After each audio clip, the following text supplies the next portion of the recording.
খাজানা। গ্রামের বাড়ি থেকে কিংবা আম্মুর ছাদ বাগান থেকে যখন এই সব কিছু আম্মু নিয়ে আসে, এই সবজি ফল আমার কাছে কিন্তু ঠিক খাজানার মতনই লাগে। হ্যালো এভরিওয়ান, চলুন আজকে আপনাদেরকে সাথে নিয়ে দেখি আম্মু কি কি নিয়ে আসলো।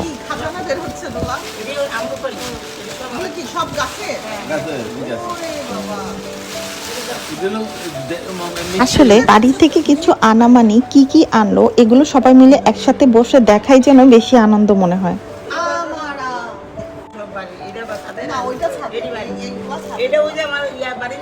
আর এখানে এক টাইপ আম শেষ করে আরেক টাইপ আম খোলার পালা চলছে। আসলে আম আর আম, আর এগুলো নিয়ে কিন্তু আমরা মজাও করছিলাম। আর এই হচ্ছে বাংলা করলা, এটার হচ্ছে পুরা ছড়ি নিয়ে আসা হয়েছে। আর আচ্ছা, এটা কি? আই থিঙ্ক ম্যাক্সিমামরাই এই ফলটার নাম বলতে পারবে না।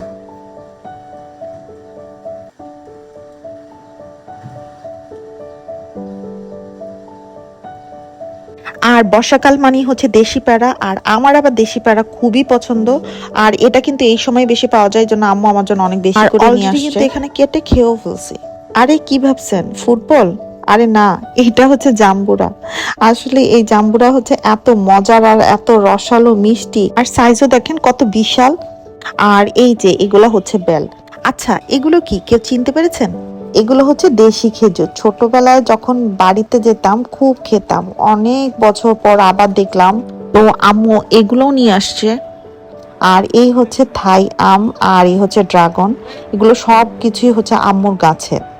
তো শুধু আমি না, আমের সাথে এই কাঁঠালও আনা হয়েছে। এটাও কিন্তু মানে খুবই মজার, যদিও আমি কাঁঠাল খুব একটা পছন্দ করি না, কিন্তু এই কাঁঠালটা, এই গাছের কাঁঠালটা মেইনলি আমার খুব পছন্দ, কারণ এই কাঁঠালের কোষগুলো হচ্ছে একটু শক্ত আর একটু রসালো, আর আমার হচ্ছে একটু এরকম টাইপেরই কোষ পছন্দ।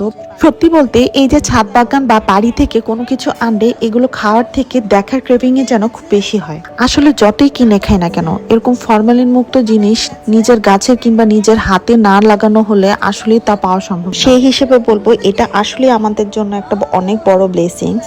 বিশেষ করে এই জেনারেশনের বাচ্চারা যখন এগুলো দেখে, আর ওরা যে কি পরিমাণ খুশি হয়, আর ওদের মধ্যে যে কি পরিমাণ একটা এক্সাইটমেন্ট কাজ করে, এই জিনিসটা দেখতে সত্যি কথা অনেক বেশি ভালো লাগে।